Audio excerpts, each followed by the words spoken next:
Assalamualaikum warahmatullahi wabarakatuh. Welcome back to my YouTube channel, teman-temanku semuanya. Selamat datang kembali di YouTube channelku, Maisyara Nanda Putri Channel. Nah, teman-teman, hari ini aku akan sharing kembali kepada teman-teman semua mengenai lanjutan dari yang kemarin ya. Kalau pada part 1 aku ngebahas tentang masa penjajahan Belanda. Nah, di part 2 ini kita sampai kepada masa penjajahan di Indonesia, khususnya pada masa penjajahan Jepang yang terjadi pada rentang waktu tahun 1942 sampai 1945. Kurang lebih 3,5 tahun lamanya ya, teman-teman. Nah, tanpa berlama-lama lagi, kita mulai penjelasannya ya. Nah, teman-teman, kalau di part 1 kemarin ya, pada saat masa penjajahan Belanda, kita semua sudah tahu bahwa latar belakang Belanda datang ke Nusantara itu justru sebenarnya bukan untuk menjajah ya, tetapi mereka itu pengen rempah-rempah dari negara kita, kemudian sekaligus nanti juga ikut berdagang di Nusantara begitu teman-teman ya. Sehingga pada part 2 ini, pada masa Jepang, kita juga harus tahu apa yang menjadi latar belakang Jepang itu datang ke Indonesia, kemudian pada akhirnya nanti mereka itu menguasai dan menjajah kita, seperti itu ya. Nah, hal itu dimulai karena adanya yang namanya restorasi Meiji oleh Kaisar Meiji.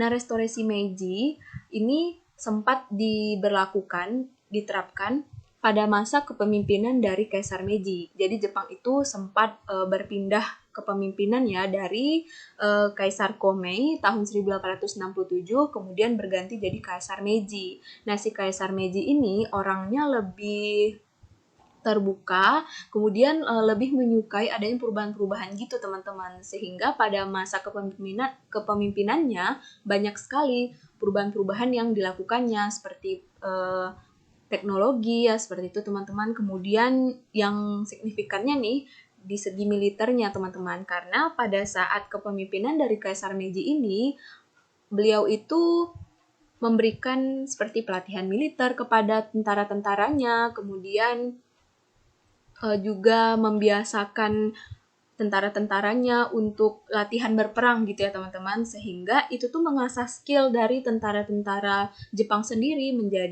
tumbuh menjadi tentara yang kuat seperti itu teman-teman. Nah, karena melihat kondisi seperti itu, nah ini ya, restorasi Meiji itu terjadi tahun 1868 ya teman-teman. Nah, karena si Jepang ini akibat dari adanya restorasi Meiji ini jadi sangat kuat sekali ya teman-teman. Nah, apalagi nih di sisi militernya yang paling ditakutin, menyebabkan si Amerika itu menjadi ketakutan teman-teman, risih, karena biasanya kan tentara yang paling kuat itu ya dari mereka atau bangsa Eropa seperti itu ya. Nah, tiba-tiba nih si Jepang yang dulunya biasa-biasa aja,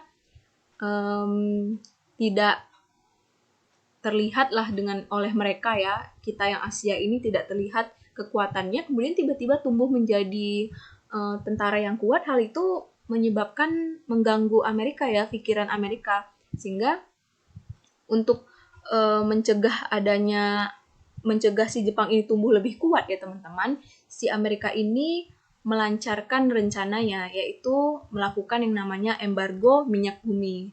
Amerika melarang daerah manapun untuk memasok minyak bumi kepada Jepang. Nah, kenapa? Kenapa memasok minyak bumi, melarang adanya pemasokan minyak bumi terhadap negara Jepang ini? Karena si Jepang itu sangat butuh minyak bumi, teman-teman, untuk keperluan berperangnya, untuk keperluan latihan perangnya. Kan logistiknya perlu minyak bumi ya, teman-teman. Nah, mendengar hal tersebut, si Jepang tentu jadi marah ya, teman-teman. Kan kok begini Amerika Serikat, seperti itu, kok tidak mau ada yang lebih kuat, seperti itulah ya kira-kira teman-teman.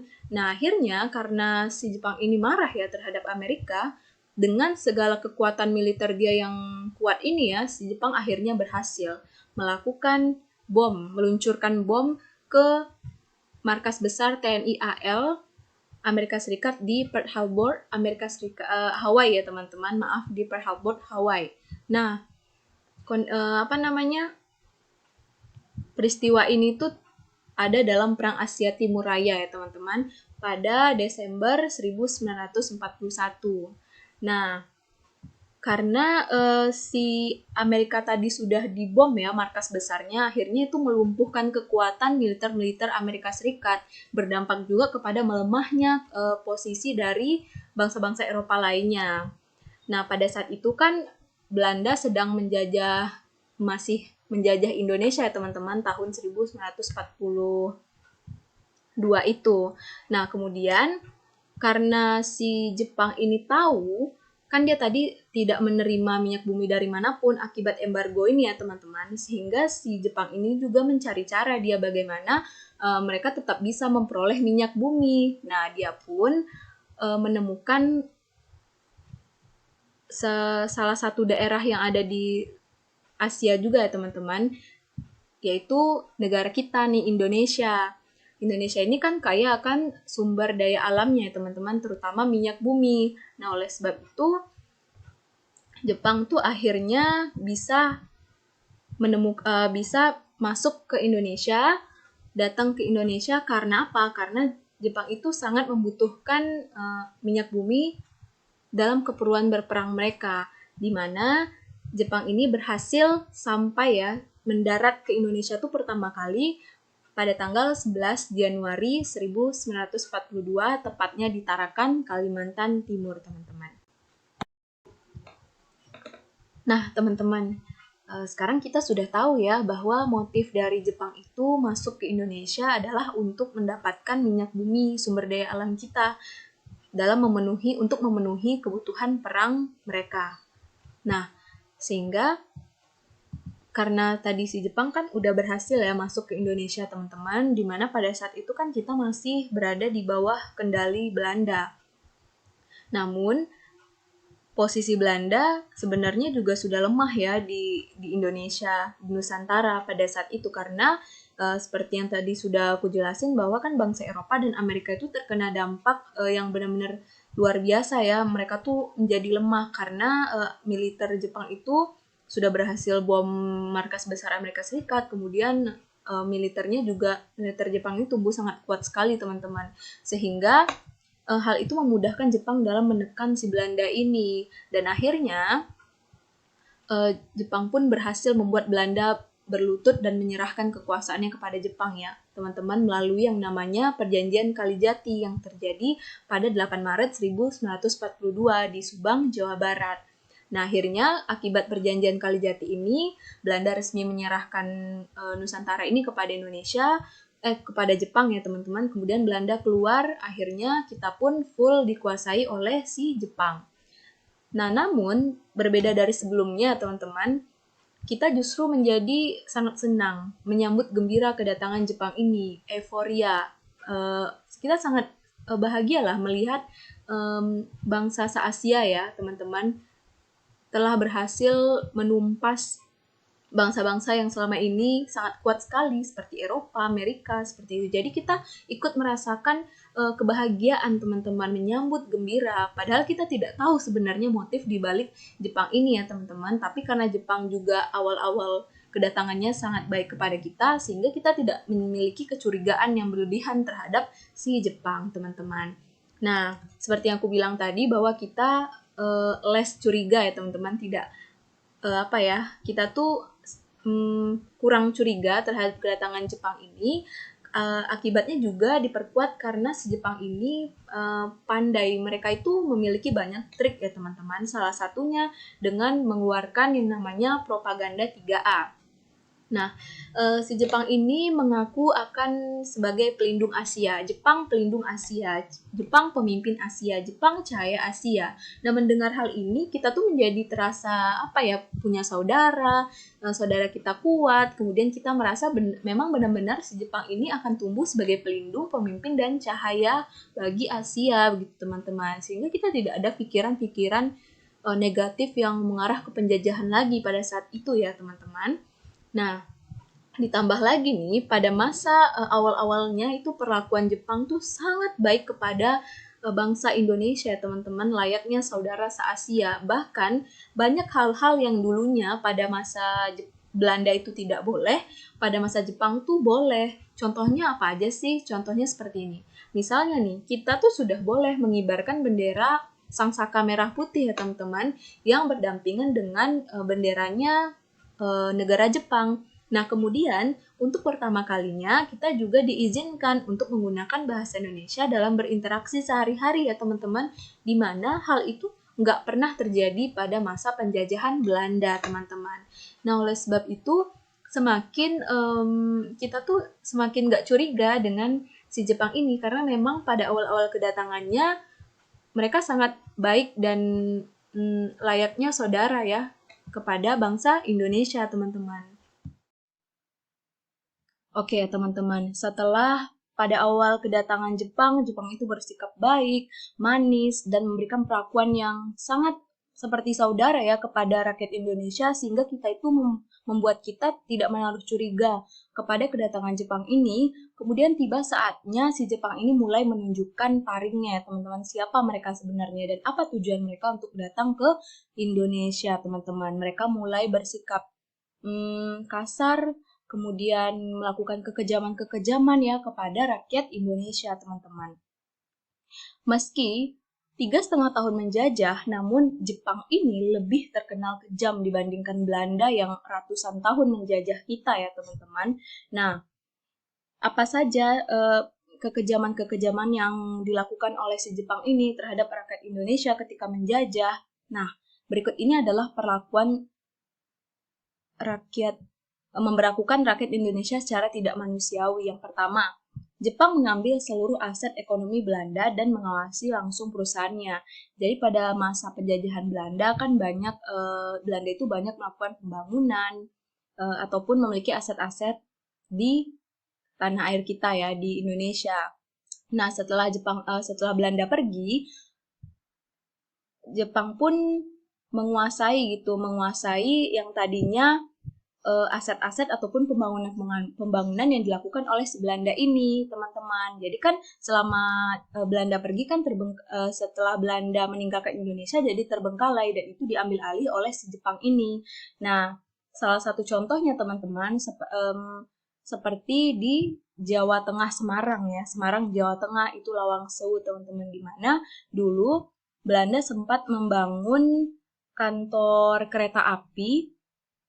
Namun karena Belanda akhirnya menyerah tanpa syarat kepada Jepang ya, dan akhirnya harus meninggalkan Indonesia, jadi itu terbengkalai pembangunannya teman-teman. Kemudian pada masa Jepang itu dialihkan menjadi penjara untuk menyiksa pekerja-pekerja rakyat Indonesia yang tidak memenuhi ataupun tidak mematuhi syarat-syarat dari si orang Jepang ini teman-teman. Nah, kemudian yang kedua, usaha perkebunan dan industri harus mendukung keperluan perang. Jadi apapun yang kita hasilkan, baik itu dari perkebunan, industri, itu harus untuk keperluan perang Jepang. Kemudian yang ketiga, rakyat wajib menyerahkan bahan pangan sebesar-besarnya kepada Jepang. Kemudian yang keempat, rakyat Indonesia wajib setor padi dan kita itu hanya mendapat 20% saja, sementara 80%-nya untuk orang Jepang ya teman-teman, si Jepang ini. Sehingga tidak jarang rakyat Indonesia pada masa itu sering mengalami kelaparan, kemudian timbul penyakit, kesengsaraan yang berakhir pada kematian. Kemudian yang kelima, si Jepang ini juga memusnahkan obat-obatan kimia. Nah, sehingga menyebabkan rakyat Indonesia itu harus mencari obat dari tanam-tanaman gitu teman-teman, herbal, dimana tanam-tanaman itu kan agak lama ya memprosesnya sehingga bisa menjadi obat. Nah, hal itu menyebabkan akhirnya rakyat Indonesia sering mengalami kesengsaraan, kemudian penyakitnya makin parah karena lama terobati dan lain sebagainya teman-teman. Kemudian menyiksa perempuan Indonesia dan menjadikannya sebagai jukun lampu. Jukun lampu ini seperti wanita penghibur gitu ya teman-teman. Jadi memang perempuan-perempuan Indonesia itu pada masa penjajahan Jepang sering dijadikan sebagai alat pemuas bagi tentara-tentara Jepang. Jadi sangat tidak manusiawi dan sangat kejam sekali ya teman-teman. Dan juga yang paling terkenalnya ini menerapkan Romusa ya teman-teman. Nah, ini seperti tanam paksa pada masanya Jepang. Karena pada saat Belanda kan juga ada ya tanam paksa, namun kalau pada masa Jepang ini Romusa. Mungkin teman-teman juga pasti sudah familiar dengan istilah ini ya, di mana ini lebih berkali-kali lipat lebih kejam dibandingkan pada masa Belanda. Itulah sederet kekejaman-kekejaman dari Jepang kepada rakyat Indonesia ya teman-teman.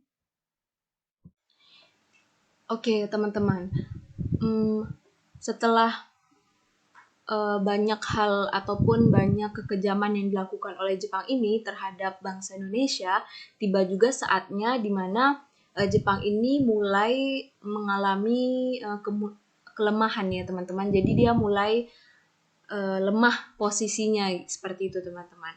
Nah, hal itu karena apa yang menyebabkan akhirnya Jepang ini bisa melemah gitu ya? Karena sekutu akhirnya berhasil menguasai daerah-daerah yang tadinya dikuasai oleh Jepang. Jadi kan sebelumnya aku udah jelasin ya teman-teman bahwa Jepang ini berhasil mengebom salah satu markas besar TNI Angkatan Laut Amerika Serikat di Pearl Harbor. Nah, itulah yang menyebabkan akhirnya si Amerika ini mereka membalas dendam gitu teman-teman kepada si Jepang gitu ya, ingin membalas kejahatan Jepang ini. Akhirnya si sekutu itu melakukan trik ya, dengan cara dia mulai menguasai daerah-daerah ataupun wilayah-wilayah yang dikuasai oleh si Jepang ini, karena si Jepang ini kan punya motivasi untuk menguasai wilayah-wilayah yang ada di Asia sesuai dengan propagandanya ya teman-teman. Dia ingin menjadi pelindung Asia, pemimpin Asia dan cahaya Asia. Nah, namun si sekutu ini alias si Amerika tadi ya, dia itu berusaha untuk bagaimana caranya merebut daerah-daerah yang tadinya dikuasai oleh Jepang. Nah, karena udah banyak ya daerah-daerah Jepang ini dikuasai oleh sekutu, membuat posisi Jepang ini kian melemah teman-teman. Nah, akhirnya kan karena dia udah nggak punya kekuatan lagi ya teman-teman, akhirnya Jepang pun mulai mencari kekuatan atau dukungan. Nah, dukungan biar mereka bisa tetap kuat gitu teman-teman. Nah, salah satunya dengan mendapatkan simpati ataupun dukungan dari bangsa Indonesia yang tengah dia jajah ya teman-teman. Nah, bagaimana caranya bangsa Jepang ini menarik hati bangsa Indonesia pada saat itu dengan cara memberikan janji kemerdekaan. Nah, mereka memberikan janji kemerdekaan ya teman-teman. Namun kan kita juga tidak mungkin hanya menerima janji saja. Kita kan juga ingin melihat apa yang akan dilakukan oleh Jepang ini untuk membuktikan janjinya seperti itu teman-teman. Nah, oleh sebab itu Jepang akhirnya membuat BPUPKI ya, membentuk BPUPKI. Kemudian nanti pada akhirnya berubah jadi PPKI. Nah, ini adalah organisasi-organisasi bentukan Jepang yang dipergunakan untuk melakukan penyelidikan usaha persiapan kemerdekaan Indonesia ya, dan juga nanti untuk panitia-panitia persiapan kemerdekaan Indonesia, teman-teman. Nah, untuk bagian BPUPKI dan PPKI ini nanti akan aku jelasin di part 3 ya teman-teman. Di part 3 nanti akan aku jelasin secara lebih detail mengenai BPUPKI dan PPKI ini, mulai dari struktur organisasinya, kemudian isi sidang-sidangnya, kemudian apa aja yang dihasilkan, kemudian kenapa BPUPKI itu dibubarkan dan diganti oleh PPKI, hingga nanti akhirnya kita memperoleh kemerdekaan ya teman-teman, nanti akan ada di part 3. Dan selain itu, selain memberikan janji kemerdekaan, si Jepang ini juga membentuk organisasi-organisasi militer maupun semi-militer yang diperuntukkan untuk bangsa kita. Seperti membentuk peta, kemudian Seinen dan Heiho, kemudian memberikan pendidikan militer untuk orang-orang di Indonesia, seperti itu teman-teman. Nah, si Jepang sendiri mengatakan bahwa dia membentuk organisasi militer ataupun semi-militer itu agar kita tumbuh menjadi bangsa yang kuat nanti untuk kita setelah merdeka, seperti itulah kira-kira teman-teman. Namun ternyata itu semua sebenarnya hanya dalih teman-teman. Sebenarnya Jepang ini justru membentuk organisasi militer ini agar dipersiapkan dalam membantu mereka jika sewaktu-waktu sekutu menyerang si Jepang. Jadi Jepang ini juga punya kekuatan. Dan itu adalah kita yang sudah dilatih melalui organisasi yang dia bentuk ini, teman-teman. Seperti itulah hal-hal yang dibuat oleh Jepang ya untuk menarik hati bangsa Indonesia kala itu, teman-teman. Nah, oke teman-teman, ini untuk kronologis runtuhnya masa penjajahan Jepang ya. Akhirnya Jepang pun ada masanya mereka runtuh dan akhirnya tidak menjajah kita lagi, teman-teman. Hal itu disebabkan karena banyak daerah kekuasaan Jepang yang akhirnya diambil alih oleh sekutu. Jadi akhirnya mereka kekurangan kekuatan ya teman-teman. Jepang ini sudah berkurang kekuatannya, dukungannya karena daerah-daerah yang selama ini dia kuasai dan dia harapkan dapat memberikan dukungan, kekuatan, nah sudah diambil alih oleh si sekutu. Amerika dan bangsa Eropa lainnya ya teman-teman. Nah, hal ini menyebabkan si Jepang pun menjadi lebih lemah teman-teman.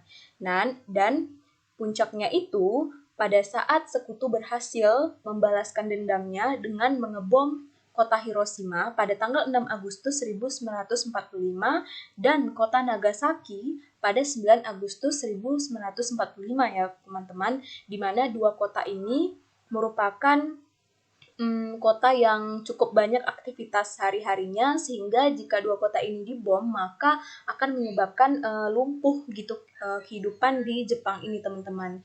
Dan hal itulah yang menyebabkan tanggal 14 Agustus 1945 Jepang pun menyerah tanpa syarat kepada sekutu ya teman-teman. Jepang akhirnya keluar dari Indonesia.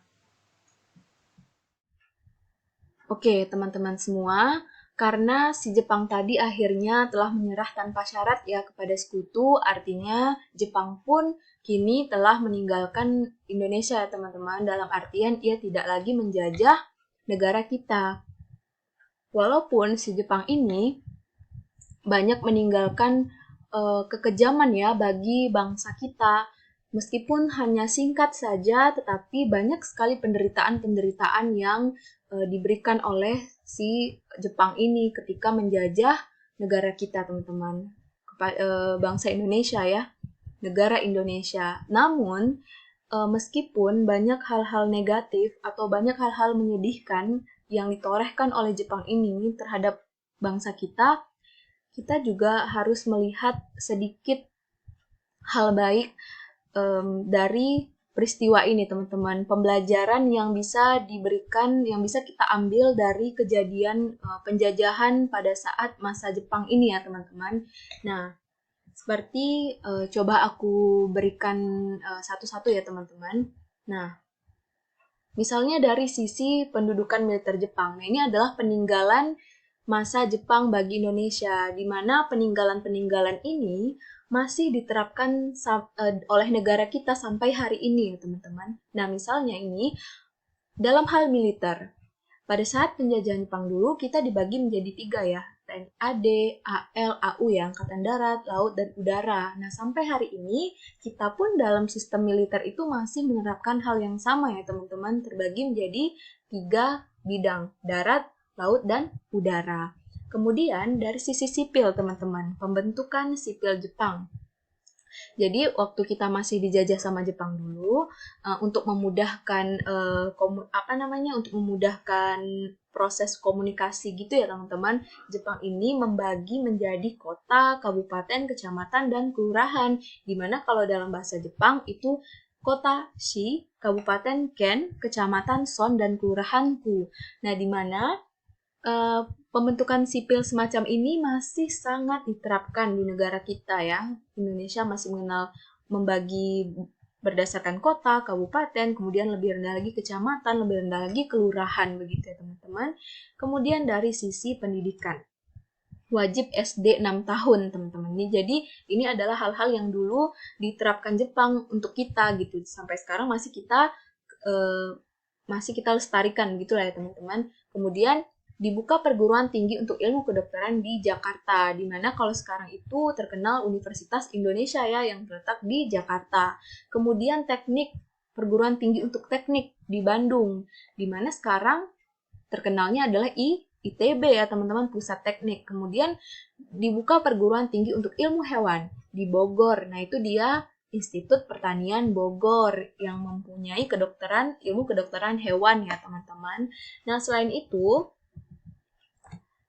Jepang juga membentuk beberapa koordinator pemerintah gubernur semasa penduduk Jepang. Jadi pada masa penjajahan Jepang dulu, Jepang itu membuat koordinator gubernur gitu ya teman-teman. Jadi untuk koordinator gubernur Jawa Barat itu di Bandung, kemudian gubernur Jawa Tengah itu di Semarang, Jawa Timur di Surabaya, dan sampai hari ini ibu kota Jawa Barat itu adalah Bandung, Jawa Tengah Semarang, Jawa Timur adalah Surabaya. Nah ini adalah sedikit peninggalan pada masa Jepang untuk negara kita Indonesia yang sampai hari ini kita itu masih pakai teman-teman. Jadi dari peristiwa ini meskipun sangat menyakitkan sekali ya, kita tidak membenarkan perilaku Jepang ini. Justru itu adalah hal yang sejarah yang mesti kita selalu ingat dan selalu kita jadikan motivasi agar bangsa kita ini terus melihat kepada kemajuan ya teman-teman, agar tidak lagi mengalami hal yang serupa. Namun kita juga harus belajar mengambil sisi baik dari masa penjajahan ini dan sampai hari ini kita masih menerapkannya begitu ya teman-teman.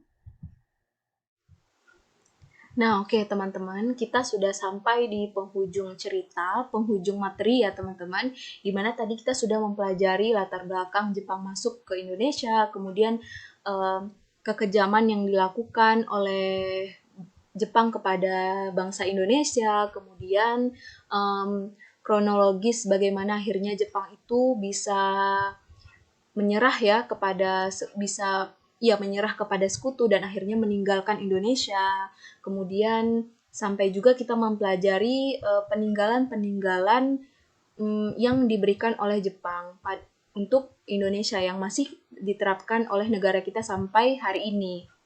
Nah, untuk next part-nya, part ketiga, seperti janjiku di awal bahwa nanti untuk BPUPKI dan PPKI ini aku bakal bikin part khusus karena aku akan menjelaskan secara lebih detail tentang struktur organisasi BPUPKI, kemudian kenapa BPUPKI itu dibentuk, kemudian isi sidangnya apa saja, kemudian kenapa BPUPKI itu dibubarkan, kemudian nanti membentukkan PPKI, struktur organisasinya, apa aja yang dihasilkan di sidang-sidang PPKI, hingga nanti kita melaksanakan yang namanya proklamasi kemerdekaan, teman-teman. Nah, mungkin untuk part ketiganya, garis besarnya seperti itu ya, teman-teman. Nah, mungkin untuk part 2 ini sekian dulu ya videoku teman-teman. Mudah-mudahan teman-teman yang menonton videoku kali ini bisa mengambil manfaat pelajaran dan juga menambah wawasan kebangsaan kita bersama ya. Ini juga aku juga banyak belajar dari sini teman-teman. Jadi mungkin nanti kita bisa saling sharing seperti itu ya teman-teman. Nah, jika teman-teman merasa videoku ini bermanfaat, bisa support aku ya teman-teman. Berikan love, berikan komen, dan juga di subscribe. Terima kasih ya teman-teman. Wassalamualaikum warahmatullahi wabarakatuh.